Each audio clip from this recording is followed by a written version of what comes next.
7:14. Let me get that music pulled down and I can hear myself better in the headphones. We want to welcome to microphone number 2. Well, I need to welcome Jerry to microphone number 4. Good morning, Jerry. Good morning. How you doing? Very well. You want to introduce our guest?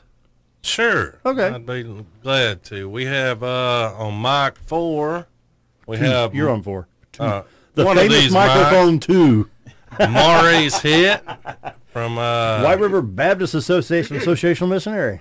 That's right. Good friend. And this gentleman here, I just met Paul, and I know I'm going to get your last name wrong, so I'll just let you introduce yourself. Mathenia, Paul Mathenia. There you go. Good to have you gentlemen here. It's always good to have you here. Absolutely. White River Baptist Association. The association has been around for a long time. I'm a part of it, being a member of First Baptist Church. And, well, where do we want to start, Jerry? I think Maurice. Let's talk a little bit about the history of the association and the churches and things like that. Okay, that's a good place to start. Our association was formed in 1840. That's only 175 years ago. And actually, in one of the subjects we're going to be discussing, the associational revival, that's where the idea came from. But anyway, 1840, Arkansas was only 4 years old, and so churches from other parts of the United States helped missionaries to come here and start churches. And so by 1840 there was several in the White River area, at least 6. 1840? 1840, that's right. Is that like 20 years before the Civil War? Yes. Wow. Arkansas did not become part of the United States until 1803, and prior to, with the Louisiana Purchase, Yeah. but before 1803, Protestant churches were not allowed to be started in this part of the New World. And so it was after 1803, after it became part of the United States, that missionary work with Protestant churches, evangelical churches, began to happen. So by 1840, several associations of churches were already formed in Arkansas, but this area obviously developed a little bit later because of the mountainous areas and the streams. The transportation is very difficult. So, but by 1840, churches were already forming in this area, and they worked together to form an association, so which in turn would be starting other churches throughout this area. Wow. I'm doing some... So they came in here basically total wilderness and a bunch of Indians running around. And you wonder what this was like in 1840. Yes, there's some real good books that deals with that. I've been reading the history of Izard County and Marion County and Baxter County, and all of them give a pretty good background as to what it was like. But the Indian population had really decreased by 1840 because of the Trail of Tears, which came right through this area, and that last large migration forced by the Army took place in 1838. So that was just on the heels of that. But this was a Osage area. I think, I'm trying to think who was here, and we got to talk a little bit about the history of Baxter County. We think of this as being in the day of heavy forest, and a lot of them say no, it really wasn't. There was a lot of just open plains around here. Exactly. unless you get up towards Oakland. Really? Yeah, my people came to Oakland about that time, and it was a thriving little community, but it was a logging community. Oh, really? They chopped down the trees and sent them to Cotter by way of the rivers. Yeah. Oh, yeah. Yeah. Very interesting. It is. Like the history. And which is the oldest church, to your knowledge? There, obviously, the churches that existed back in 1840, with transportation changing, the centers of the community changed. But the two oldest churches, formed both of them in 1868, was First Baptist Church of Mountain Home, and then Gassville Baptist Church are the two oldest. There were obviously others, but as I said, things changed and populations moved to other places. That is interesting. Wow. It is. That is interesting. And here we are 175 years later, and y'all are big, right? I don't know if that's the word we would use. We're still here and still seeking to do what we were created for or began. So association is a I don't want to use the word agency because we're not, but association is even though it's a noun, it is verbal in nature. It is churches associating with each other, right? And it's cooperative. Those are the words that probably in our day better describe what we are. But it's churches working together to carry out the Great Commission. And, there's 33 churches in White River Association. We're now in Marion County and Baxter County. We do have one church right on the border of Searcy County. But through the years, we've had churches that were in Missouri and over in Newton County and other places because it was wider area. What church is down there in Searcy County? I'm looking on the Tomahawk. Really? It's right on the border. I tease St. Joe. Yeah. Okay. Yeah. I tease the pastor that though it's in Searcy County, the dust on their parking lot came out of Marion County. That close. Now, are y'all looking to expand to other counties like Stone or Fulton, or you just? No, probably churches were in those areas back through the history, but as the population centers grew, other associations formed. I got you. And so we are primarily in these two counties and do not expect to move to other areas because other associations were formed. I got you. In those areas. Let's talk a little bit about the upcoming revival for the White River Association. I'm pulling that up now. Let me pull it up. Speedy here's working fast. Here we go. Come on, Speedy. Here we go. White River Baptist Association invites you to Awakening. It's time September 20th through 23rd, 2015, 6 p.m. on Sunday, September 20, 7 p.m. Monday through Wednesday at Twin Lakes Baptist Church in Mountain Home, Arkansas. What's that about? Well, it's about awakening. It is revival. I said I'd mention how the history fits in. We have been looking at updating our history. That has been done at least twice that we have records of. The last time was 25 years ago, and so we wanted to bring us up to speed what's happening the last 25 years.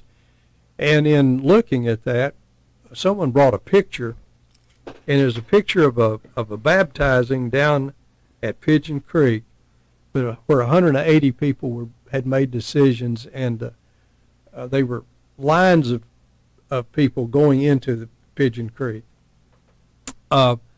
They had made decisions at Associational Revival around 1950.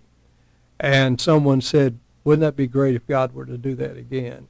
That's where that comes from. So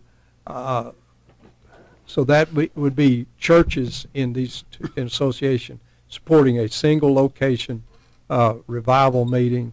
And I expected pastors to say to me, well, Maurice, that won't work. That special events like that don't happen anymore. People don't come. But instead, what they said, it's time. It's time. Sure is. In this day and time, my goodness. You know, what I don't understand, I've told the story 3 or 4 times on the air. I was over at my son and daughter-in-law's church in Murfreesboro, Tennessee, and they had this little sticker that says, Christ Follower. It's about 1.5 inches tall, but it's a real long sticker. It's probably 13 inches long. Put that on the back of the glass on the minivan out here. That's down at the car wash. And the manager of the car wash looked at that, and his eyes got real big, and he backed away. He was actually afraid of it. Why are people afraid of Jesus Christ. Literally, he looked at it and he I mean, it was so obvious. He read that and his eyes got real big, like, oh my goodness. Scared to death. Why? Well, I think some of the people are afraid because they don't understand the popular presentation of who Jesus is so far from what the Scriptures reveal about him. God has revealed himself to us in his Word, and that is very clear and very plain and very appealing if a person wants to find out who Jesus really is. But most people have all kinds of errant ideas about him. Some fear the name of Jesus as being the leader of a radical group of anti-everythings, and nobody can get along with them, or they're just kind of wacko and out there on the far end, and people just don't understand. Most people I have found in sharing the good news about Jesus Christ is that they have never rejected Jesus. They've rejected the idea of Jesus. They've rejected the false information they have about Jesus. And so the biggest challenge that I have and others in sharing the good news is that people have to know who Jesus actually is. And, still when you make it plain and explain it, there will still be people that reject the person of Christ. We knew that would happen all the time. Many say it takes 7.34 attempts or something like that to share the gospel with someone before they would respond in a positive way. But so they have to learn, they have to grow, and they have to know the truths of these things. And so we want to encourage them in that, and that's one of the reasons we have meetings like this, that these speakers that are coming can very clearly present the truth of the gospel, the need to share it in this society. I've been reading through the book of Judges in my personal Bible reading time, and if you read the last few chapters of Judges, you'll find where there was a often repeated phrase said there is no king in Israel, and everyone did what was right in their own eyes. We're basically in that situation, I believe, in this country right now. In our lack of a respect for authority is just phenomenal, and so people just do what's right in their own eyes. And when somebody who is a Christ follower makes the attempt to say this activity is contrary to the Word of God and is wrong. Like the lady in Kentucky with the same-sex marriage license. That's exactly right. And when they take a stand for that, they are belittled and ridiculed and jailed if necessary. I mean, I never believed I would ever see a Christian put in jail for one's belief. But that's where we are, because in that respect, it was not a rebellion of authority, but it was a submission to a higher authority, which we believe is the Word of God. And what if every Christian person took that stand? Well, if every person took that stand, I believe that we would see revival in America. We would see the nation come back to God. And the particular details of this particular person or anything else is really not the issue. But we have to, in every situation in our life, determine, are we going to be a follower of Christ, or are we going to follow the pressure of the society around us? Mm-hmm. We've got about 40 seconds before we go to the break. I'm going to interject real quick. I need to bring this to the attention of our listeners. If you heard the morning news, it sounds a little confusing. I'll try to get this done real quick so we get to the news and get back with visiting with White River Baptist Association. In our news today, it says gate admission to the county fair is $5, but children under 6 are free. And it's a little bit confusing if you heard the news, because students above age 7 get in for the same $5. So children under 6 are free. Students, basically first, second grade on up through 12th grade, pay the adult admission. Gate admission, $5. Children 6 and under, free. It's a little bit confusing on the morning news. I thought I'd better bring that to the attention of our listeners.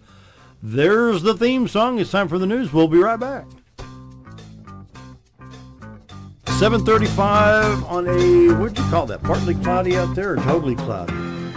I'd call it sunshiny day because the Rangers won. It could be raining right now if you want. St. Louis won in Milwaukee in the 10th. Let's get back to our Thanks guest. to a bottom of the 10th home run. Oh, White River Baptist Association. Maurice hits the associational missionary. Lost my train of thought. What was it? Oh, let's talk a little bit about what's going on in Gassville with the ministry opportunities out there. Okay. You've got Christian Women's. Let me get that on Facebook real quick so I know what I'm talking about. Christian Women's Job Corps. Job Corps. There it is, right there Yes. in North Central Arkansas. Well, what we've developed is a ministry called Threshold Ministries, and that is that came out of the Rollins Hospital, was donated to us, and the issue was how will we use that? The criteria was we will give this building to you if you'll use it for ministry. And so as we accepted, we also studied to be able to answer what ministries.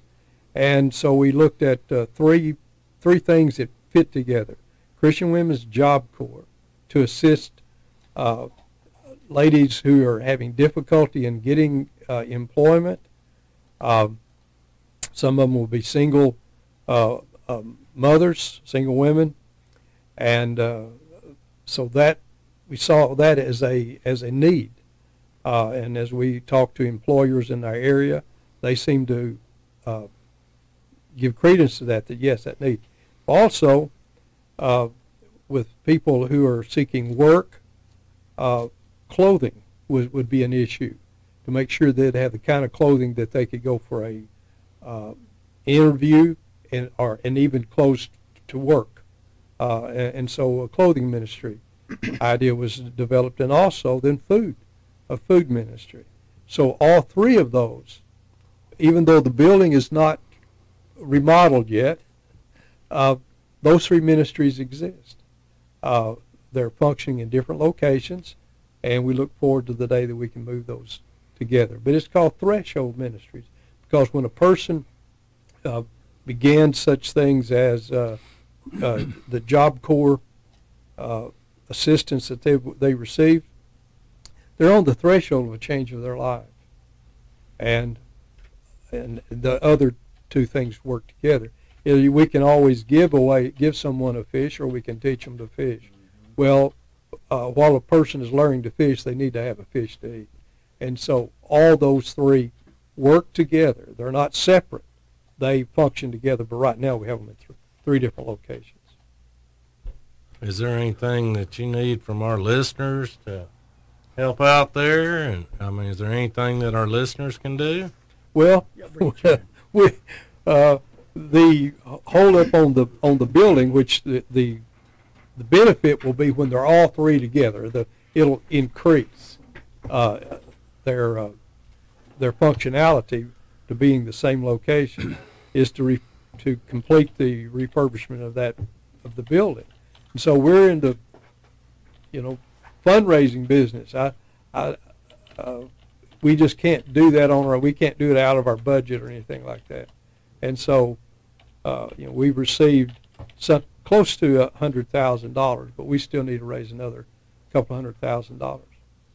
And all of that will go into remodeling that building so that we can move in it, and those ministries will be functioning there. So we just need How much to money is needed? About $200,000 at least. We need somebody to stick a crowbar in their wallet and make a donation, don't we? Absolutely. Or go out in the backyard.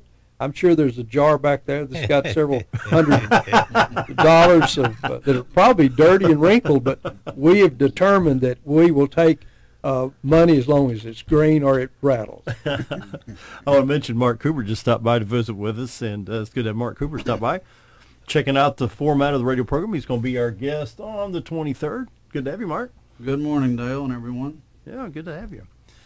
Well, we're talking about the Women's Job Corps of North Central Arkansas, another ministry called Threshold Ministries, the White River Baptist Association. Who can benefit from,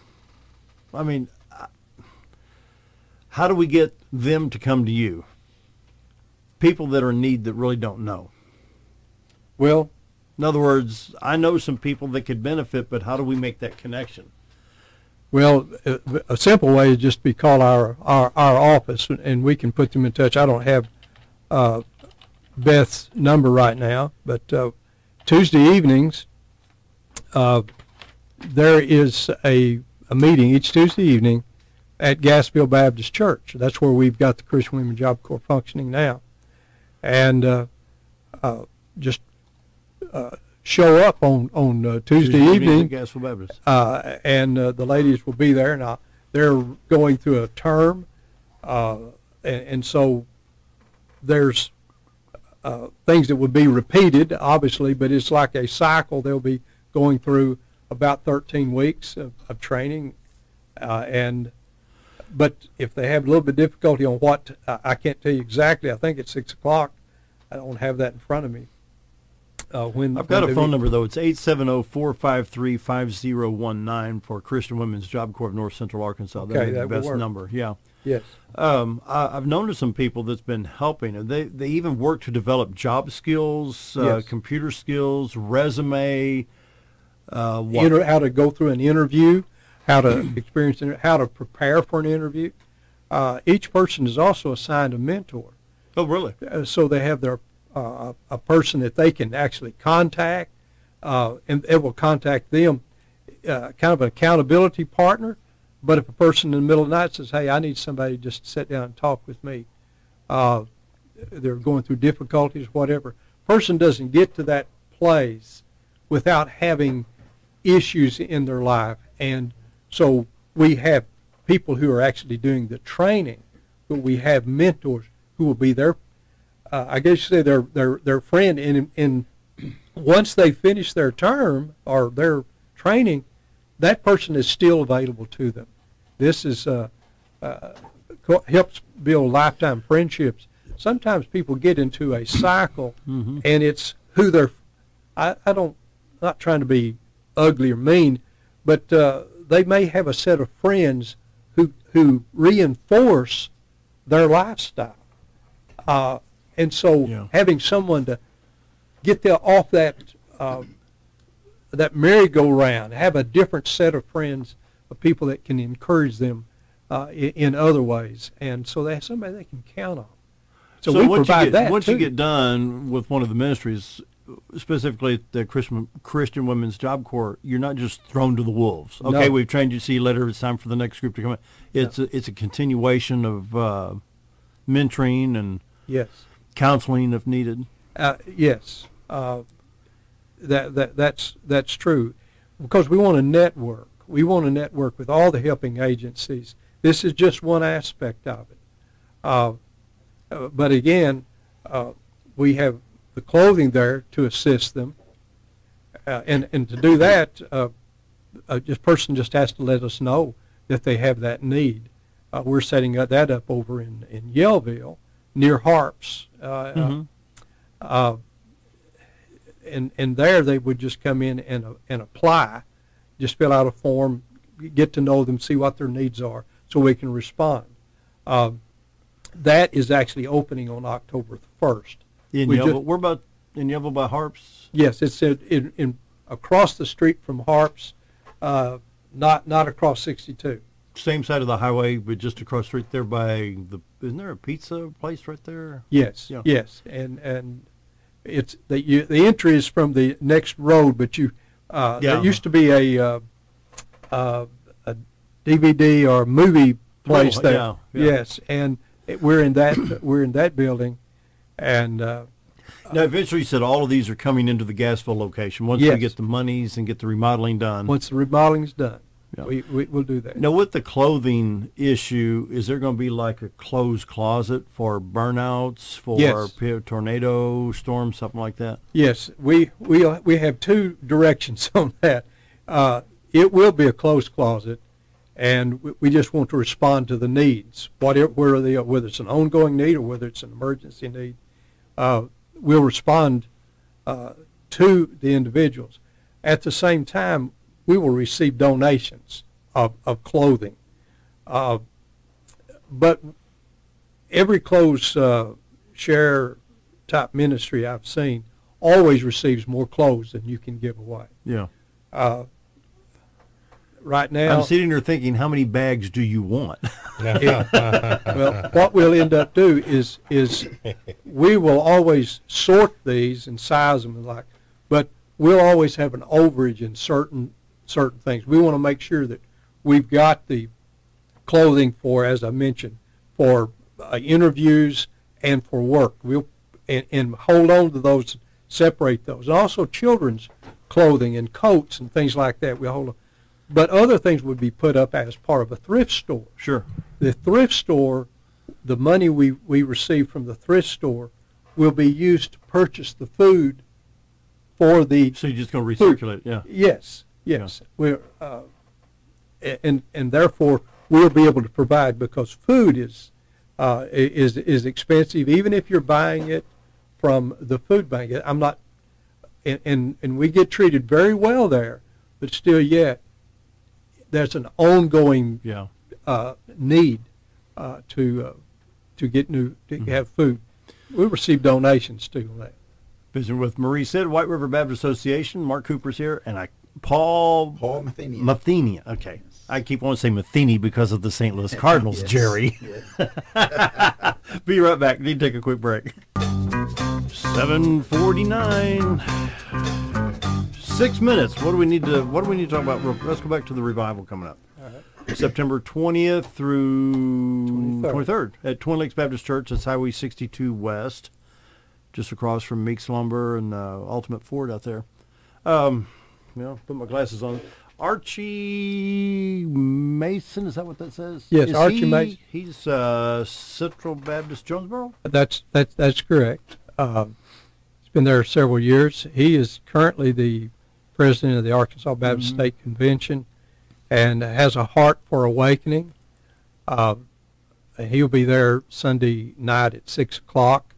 We'll have music each night by different churches. We'll be leading them.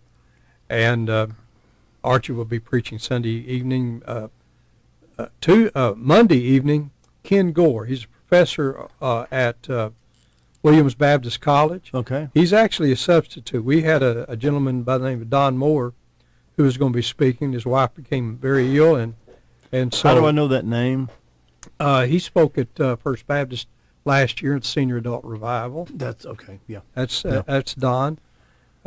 Longtime pastor in Arkansas, and wonderful man of God. But Ken will be coming Monday night, and then Tuesday night, Manley Beasley Jr., who is pastor of Hot Springs Baptist Church in Hot Springs, will be bringing the evening messages. Some people may not be as familiar with him, but his father, Manley Beasley Sr., was a great evangelist of a couple of decades back, man who believed in awakening and saw the great need for that, and was just a wonderful communicator of the gospel. And his son is doing a great job down there, and he is very much interested in revival of our country, of our nation. And then Sonny Tucker will be speaking Wednesday night. Sonny is the executive director of the Arkansas Baptist State Convention right now, but Sonny is a longtime pastor in Arkansas, been involved in evangelism, and he has a heart, again, for awakening. All these men were asked based upon not credentials, but because of their heart for the very thing that we are praying for. And our preparation has primarily been prayer. We've had close to a dozen prayer meetings across our area, these counties. A lot of people have been involved in praying. The Bible says that God will hear the prayer of the destitute. And quite honestly, we're desperate. We've already seen what man can do. We know what we as Christians and churches can do, but we can only accomplish what we can do. We need what only God can do. And that's what we're praying for. Yeah. The time is now Awakening, September 20th through 23rd, 6 p.m. on Sunday the 20th. 7 p.m. Monday, Tuesday, and Wednesday, the 21st, 22nd, 23rd at Twin Lakes Baptist Church. It's Highway 62 west of Mountain Home. If you're coming in from Yellville, flipping, of course, will be on the left-hand side once you get in, just barely into Mountain Home. Yeah, go ahead. We have, and it's not in some of our promotion material, but our churches know about it. But Wednesday night, while Sonny is going to be preaching there at the main auditorium in Twin Lakes, there'll be a special youth service in the Hope Center. Yeah. There on Twin Lakes campus, and Warren Gazaway, who's been a youth communicator, youth speaker, youth minister for years, will be bringing the message there. And so that would be just the one night that we are really putting the emphasis on reaching youth. And so our youth ministers from across the association is working to do that. And they'll have a special band, Elliot Andrews. Both these from the southern, he's from, I think, Texarkana area. Yeah. But they'll be there for that service simultaneously with the service there in the main auditorium. There'll be junior high and high school kids? Yes. Yeah, Yes. that'd be great. Mark, your brother's on staff at Williams Baptist, He right? is, and when the name Ken Gore was mentioned, I know Ken, and he is an outstanding man, outstanding Christian man. He has filled in.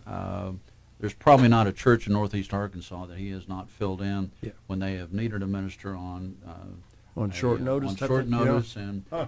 and he's. I would say that the people of this area. That Sunday evening, is that right? That you said that Ken would be here? He'll be there Monday evening. Well, that Monday evening should be a date that people circle because they'll get a blessing out of Brother Ken. Great. Final 40 seconds. Who needs, what do we need to talk about in 40 seconds before the theme song hits me here? Well, we're just excited to be a part of it. I've had the privilege of working with those that are getting ready to be personal workers with people that will respond during the services. We want people to know that there are needs that everybody has. You can't go to any church service and there's not hurting hearts on every pew. We're there just to minister to people, to encourage people, share the good news of the Lord Jesus Christ, and we're excited to be a part of it. And I'm thankful to have a hand in working with Brother Maurice and the rest of the churches here in the association. And that wraps it up. Our thanks to Maurice Paul and Mark Cooper for stopping by, and for Jerry, the Mr. Texas Ranger fan here. We'll be back tomorrow. Have a great day, everyone. We'll see you tonight at the parade. Bye-bye.